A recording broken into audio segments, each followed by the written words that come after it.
जो मुद्दे हमने पिछले मीटिंग के अंदर उठाए थे, देखिए प्रधानमंत्री पीएम केयर्स फंड से जो वेंटिलेटर्स यहाँ पर दिए गए हैं, दिल्ली में बैठा हुआ एक सेक्रेटरी ने कहा कि औरंगाबाद में इतने हॉस्पिटल्स हैं, उनको इतने वेंटिलेटर्स देने चाहिए करके। पाचोड़ जैसे हॉस्पिटल के ऊपर जहाँ पर बराबर से डॉक्टर्स नहीं, जहाँ पर बराबर से स्टाफ नहीं, तो वहाँ पर 10 वेंटिलेटर्स दे दिए गए हैं, जबकि उनकी कैपेसिटी वहाँ पर 2 वेंटिलेटर्स हैंडल करने की नहीं है। कुछ उसी तरह से कन्नड़ जैसे मुकाम के ऊपर 10 वेंटिलेटर्स दिए गए हैं। दूसरे जो हॉस्पिटल्स हैं वहाँ पर भी ऐसे 10-10 वेंटिलेटर्स अगर मिलाकर अगर देखा जाए तो ये वहाँ पर पड़े हुए हैं, लेकिन वो यूज़ नहीं हो रहे हैं। अब अगर मैं आपको दूंगा तो आपको हैरानी होगी कि यहाँ पर एक वेंटिलेटर के लिए पेशेंट परेशान है कि मुझे वेंटिलेटर नहीं मिल रहा है।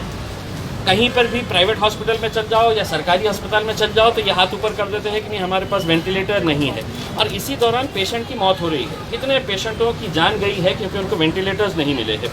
अब मैंने जो डेटा अपने लेवल के ऊपर जानकारी हासिल की थी, गंगापुर के अंदर इनको 10 वेंटिलेटर्स दिए हैं, तो सिर्फ 4 वहाँ पर लगाए गए हैं, 4 बंद पड़े हुए हैं, 4 लगाए ही नहीं गए हैं, और 2 वेंटिलेटर्स वहाँ से एमजीएम हॉस्पिटल को दे दिए गए हैं।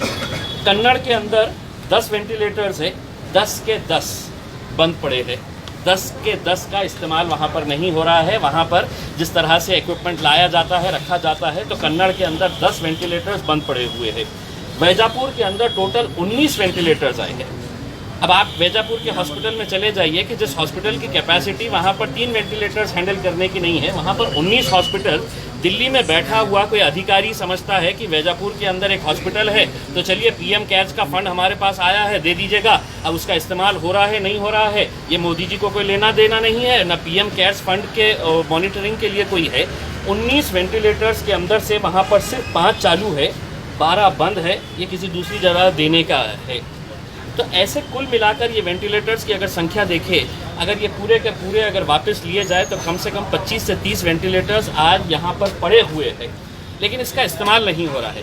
ज़िला परिषद के सीईओ का कहना है कि हमने उनसे जब सवाल किया कि ये वेंटिलेटर्स पड़े हुए हैं तो ये क्यों इस्तेमाल नहीं, तो उन्होंने हमें एक ऐसा जवाब दिया कि नहीं, वो जो कंपनी है, वो कंपनी का रिप्रेजेंटेटिव है, वो इंस्टॉल नहीं कर रहा है, वो इंस्टॉल करने के लिए आने वाला है। तो कंपनी का रिप्रेजेंटेटिव कोई भीख नहीं दिया है, ये कोई दान नहीं दिया है, ये कोई चैरिटी का काम नहीं किया है उसको गवर्नमेंट ने पैसा दिया है तब वो लाकर दिया है, और इस तरह से लाकर उसने कचरे की तरह यहाँ पर फेंक दिया है। और प्रशासन पूरी तरह से अगर गफलत में बैठा हुआ है तो इनको ये जवाब देना पड़ेगा। हमने जिलाधिकारी को ये कहा है कि ये फ़ौरन ये वेंटिलेटर्स लाए और इसका इस्तेमाल जल्द से जल्द करें। और कहाँ पे करना चाहिए? जो सुपर स्पेशलिटी बिल्डिंग गवर्नमेंट की बनी है, 150 करोड़ रुपये खर्चा किया गया है, वो सुपर स्पेशलिटी बिल्डिंग के अंदर वेंटिलेटर्स लगाइए। और अगर वहाँ नहीं होता है तो महानगर पालिका ने मेट्रॉन के अंदर अपना जो सेटअप बनाया है, जिसके ऊपर भी करोड़ों रुपया खर्च हुआ है, तो वहाँ पर ये वेंटिलेटर्स प्रोवाइड करने की जिम्मेदारी प्रशासन की है। कलेक्टर साहब ने हमको आश्वासन दिया है कि हम 2 दिनों के अंदर जाकर ये पूरे वेंटिलेटर्स लाएंगे, कोशिश करेंगे कि इस घाटी या सुपर स्पेशलिटी बिल्डिंग को दे।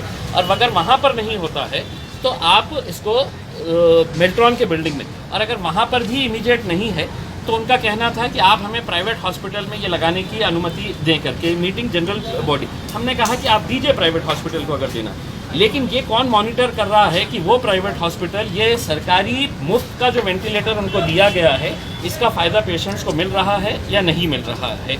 इस ताल्लुक से बात करने के लिए हमने इजाज़त दी है।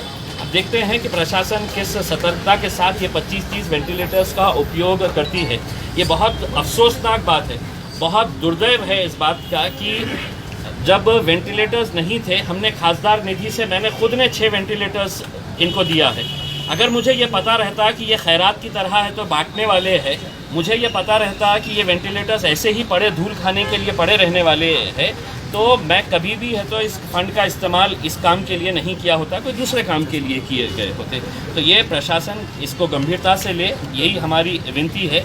दूसरा ये है कि हमने प्रशासन से ये कहा है कि कौन कौन से मुद्दे हैं, फंड्स का मुद्दा है या और क्या क्या मुद्दे हैं, ये हमें इसकी जानकारी दे, ताकि हम ये बता सके कि औरंगाबाद की क्षमता इतनी ज़्यादा नहीं है कि दूसरे अलग अलग ज़िलों के पेशेंट्स यहाँ पर आए।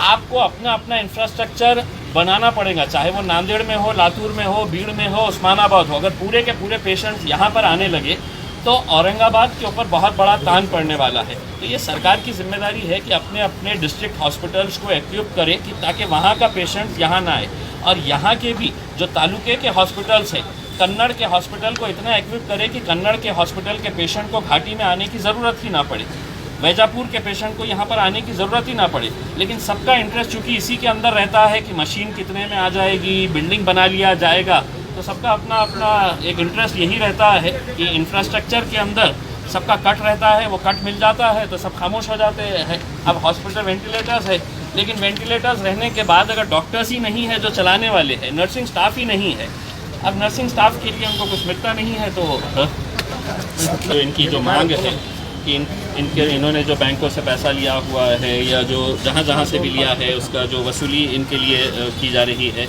और ये बैंड बजाने की इजाज़त मांग रहे हैं। मैं तो चाहता हूँ इतनी ज़ोरों से आप लोग बैंड बजाएं कि पूरे महाराष्ट्र के अंदर आपके बैंड की गूंज बजनी चाहिए। उसके अंदर देखिए सब चीज़ खुल चुका है। अगर आप सरकार से अगर ये इजाज़त मांगेंगे कि हमको बैंड बजाने की इजाज़त दे, तो आपको कभी भी नहीं मिलने वाला है। सही है तो आप अपना बैंड बजाना शुरू कर दीजिए।